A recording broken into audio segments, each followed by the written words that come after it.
जय गुरु जी।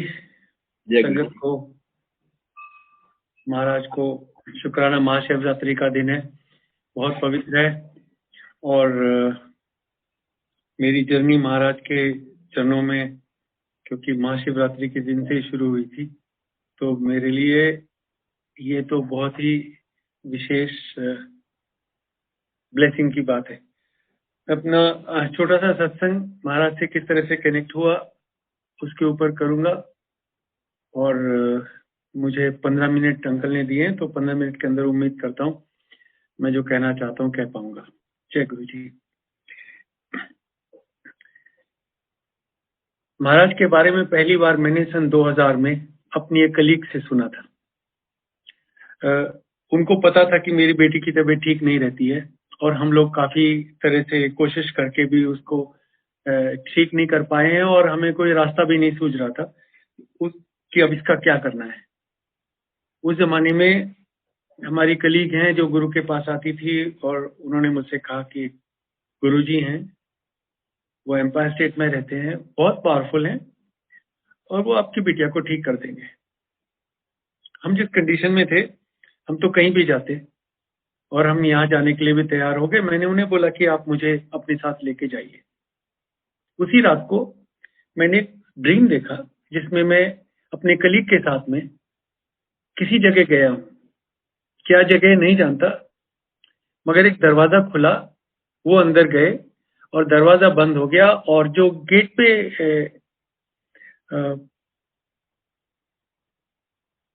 खड़े थे उन्होंने मुझे हाथ से रोका और कहा नहीं, तुम अकेले आना, तुम किसी के साथ नहीं आओगे। इसकी सिग्निफिकेंस बहुत बाद में पता चली, लेकिन बहुत क्लियरली मुझे उसके साथ नहीं जाना था और अगले दिन मैंने उनको साफ साफ बता दिया कि आप जहाँ जाते हैं वहां मुझे आपके साथ नहीं जाना, मैं अपने आप से जाऊंगा। और फिर अपनी आंटी को लेता हुआ एम्पायर स्टेट के सामने से निकला और मैंने कहा कि यहाँ पे गुरुजी रहते हैं, वो बिटिया को ठीक कर देंगे, मुझे उनके पास जाना है, लेकिन मैं जाऊंगा जब मैं गुड़गांव शिफ्ट हो जाऊंगा। उस जमाने में गुड़गांव शिफ्ट नहीं हो सकते थे क्योंकि जो मेरा गाजियाबाद में घर था वो बिक नहीं रहा था और गुड़गांव के घर के लिए मेरे पास पैसे नहीं थे। लेकिन महाराज ने जैसे सुन लिया और अब उन्हें मुझे अपने पास बुलाना ही था, कंडीशन मैंने लगाई थी एंड गुरु ने वो कंडीशन पूरी करा दी। 4 महीने के अंदर दोनों काम हो गए, गाजियाबाद का घर बिक गया और गुड़गांव के घर के लिए फंडिंग आ गई और 26 जनवरी 2001 को मैं गुड़गांव में अपने इस घर में था जिसमें मैं आज हूँ, जहां से सत्संग हो रहा है।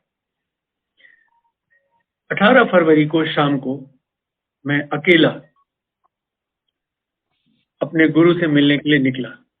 नहीं पता था क्या एक्सपेक्ट करना है, कहाँ जाना है, क्या करना है। जब मैं एम्पायर स्टेट पहुंचा तो वहां पे जो सिक्योरिटी गार्ड थे उन्होंने कहा कि आज गुरुजी यहाँ नहीं है, आज गुरुजी बड़े मंदिर में है। तो मैंने उनसे पूछा कि क्यों, तो बोले आज महाशिवरात्रि है और दर्शन आपको वहां होंगे। मुझे नहीं पता था बड़ा मंदिर कहाँ है और व्हाट टू एक्सपेक्ट। तब उन्होंने मुझे कहा कि एक रेड लाइट वाली कार जा रही थी कि इस कार के पीछे पीछे चले जाओ, ये भी वहीं जा रहे हैं। I followed that car.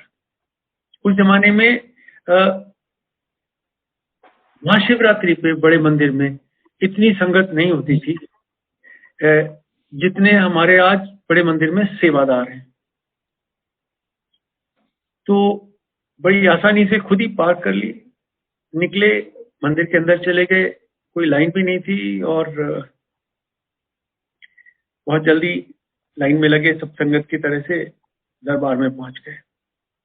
बहुत खूबसूरत दरबार था, आपने देखा ही है, कहने की बात नहीं, लेकिन जो पहली बार देखता है उसको तो बहुत ही स्ट्राइक करता है। वो फ्रेग्रेंस, वो खूबसूरती, वो एम्बियंस, वो फ्रेग्रेंस, वो ना भूलने वाला एक्सपीरियंस होता है। लेकिन जब महाराज को मैंने पहली बार देखा थोड़ी दूर से, मेरा माथा ठनक गया। मुझे लगा कहीं गलत जगह आ गया हूं, क्योंकि गुरु की जो इमेज मेरे मन में थी, Maharaj did not fit in that. तो मुझे लगा गलत जगह आ गया हूं, this is not the place.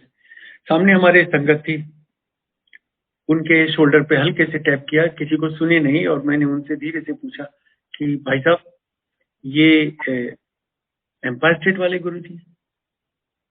And he gave me that look which can be describe कि बेसिकली दैट लुक वाज, क्या बेवकूफ आदमी है, कैसे सवाल कर रहा है। लेकिन he just turn around and in a very hush tone told me two things.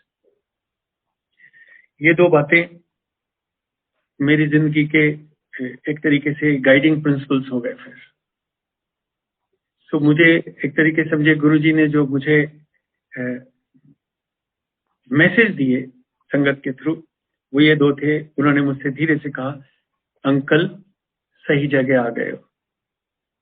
पहले तो अंकल सुन के थोड़ा अजीब लगा, but that's the story for some other time. और दूसरी बात उन्होंने कही, यहां से कहीं मत जाना। तो ये दो चीजें याद रही, और जब भी कभी सत्संग करता हूं तो मैं इनको हमेशा रिपीट करता हूं कि यही दो सेंटेंसेस हैं जो हमारे लिए इंपॉर्टेंट है, बाकी सब बात में।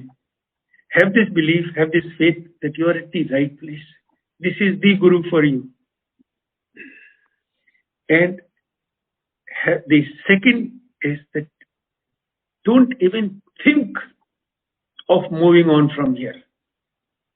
गुरु के चरणों के अलावा कहीं ना जाने की जरूरत है, ना कहीं जाने का सोचना है, और ख्याल भी ना है।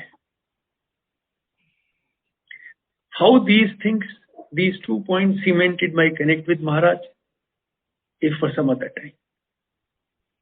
सबने मत्था टेका, मैंने भी मत्था टेका, बिना समझे हुए, कुछ बहुत ज्यादा अकल नहीं लगाई।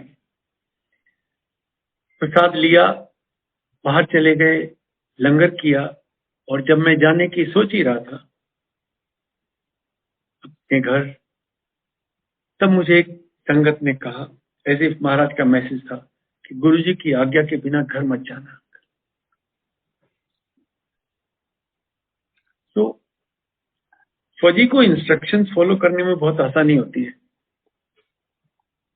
वी नेवर क्वेश्चन, इसलिए मुझे बहुत आसान रहा। जब महाराज की आज्ञा होगी तब जाऊंगा, कैसे होगी ख्याल भी नहीं आया। और इस चक्कर में पहुंचते पहुंचते सुबह के 2:30 बज गए। But that was the day, but connect नहीं हुआ। जब महाराज के पास हर सैटरडे को जाना शुरू कर दिया, तब ये जो दो बातें उस दिन सुनी थी, इनकी कीमत समझ में आई। एक